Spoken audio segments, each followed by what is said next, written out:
पंडित अभय कृष्ण पाठक। गुरुजी, सर्वप्रथम आप ज्योतिष विद्या के बारे में बताएं। देखिए, बहुत ही अच्छा प्रश्न आपने किया। ये विषय सबको जानना चाहिए। पुराणों के अनुसार माता पार्वती के विशेष आग्रह पर भगवान शिव ने अपने पुत्र भगवान कार्तिकेय को ये विद्या सर्वप्रथम दिया, जिसकी रचना स्वयं माता सरस्वती ने किया। और उसके बाद इस ज्योतिष का कईयों ऋषि महर्षि जैसे कि भृगु ऋषि, पराशर ऋषि अपने अपने रचनाओं द्वारा, जैसे भृगु ऋषि ने भृगु संहिता, पराशर ऋषि ने पराशर संहिता, कई तरह की रचनाएं करके ज्योतिष को बहुत आगे बढ़ाने का कार्य किया लोग। गुरुजी, भारत में अगर किसी व्यक्ति को कुंडली उपलब्ध नहीं है या समय, तारीख, जगह स्पष्ट न हो तो क्या समाधान है? बहुत अच्छा प्रश्न आपने पूछा। आज भारतवर्ष में ऐसे बहुत सारे लोग हैं जिनके पास कुंडली उपलब्ध नहीं है। तो उस स्थिति में हम लोग उनकी हथेली देखकर उनकी भाग्य का विश्लेषण करते हैं। जैसे कि उनकी हथेली हो गई, इस हथेली में वो सभी चीज़, एक एक चीज़ मिलेगा जो आपके कुंडली में रहेगा। और किसी कारणवश ये हथेली भी नहीं रही, क्षतिग्रस्त हो चुका है, तो उस भी स्थिति में मस्तिष्क रेखा के माध्यम से हम लोग व्यक्ति के भविष्यवाणी करते हैं, उनकी भविष्य का गणना करते हैं। हस्तरेखा में किस हथेली को प्रमुख माना जाता है? ये भी प्रश्न बहुत आपने अच्छा पूछा, क्योंकि मैं कईयों जगह देखता हूँ कि कोई बायां हाथ, कोई दाहिना हाथ देखते हैं अपने अपने ज्ञान के अनुसार।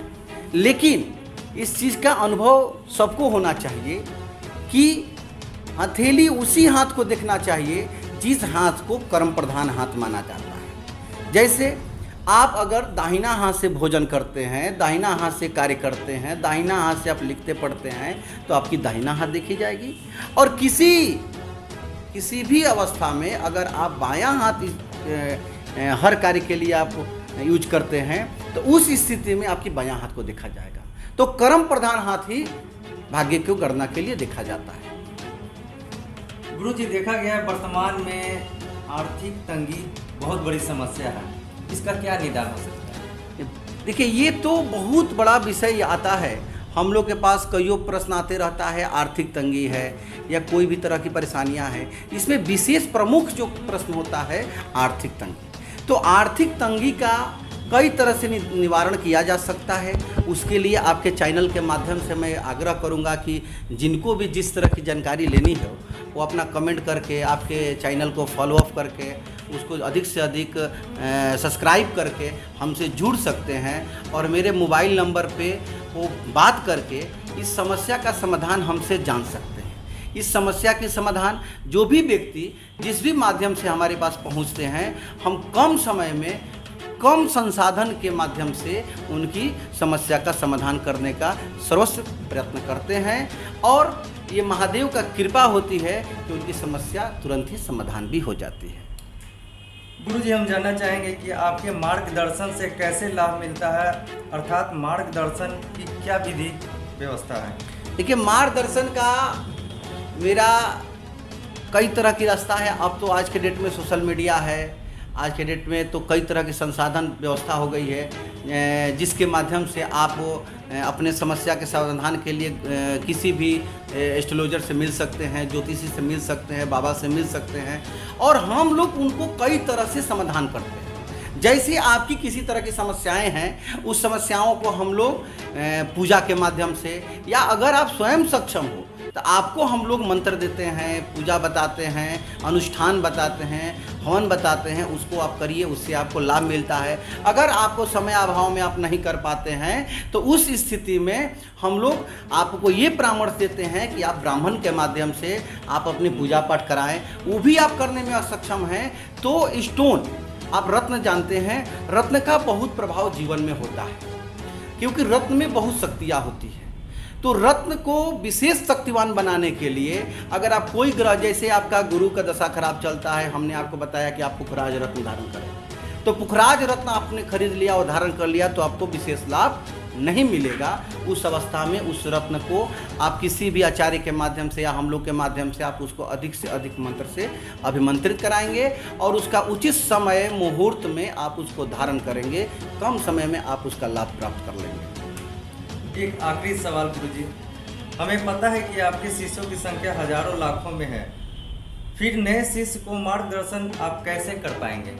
मैंने तो इसकी जवाब पहले भी दिया और अभी भी दे रहा हूँ कि अगर ये बताइए कि घर में एक संतान पहले से है और एक और नई संतान की आगमन हो, तो क्या माता पिता दूसरे संतान और पहले संतान में क्या भेदभाव करते हैं?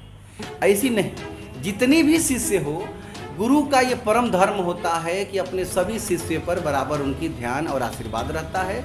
और नई शिष्य जितने भी आएंगे आपके चैनल के माध्यम से हमसे जुड़ेंगे, कमेंट करके जुड़ेंगे, आपके कमेंट बॉक्स में अपना मैसेज, अपनी परेशानी, अपनी डेट ऑफ बर्थ, अपना सब कुछ लिखेंगे डिटेल, या मेरे संपर्क सूत्र पर हमसे प्रश्न करेंगे तो हम उनका निदान उचित करेंगे और उनको अपना शिष्य बनाकर अपने सानिध्य में रखेंगे।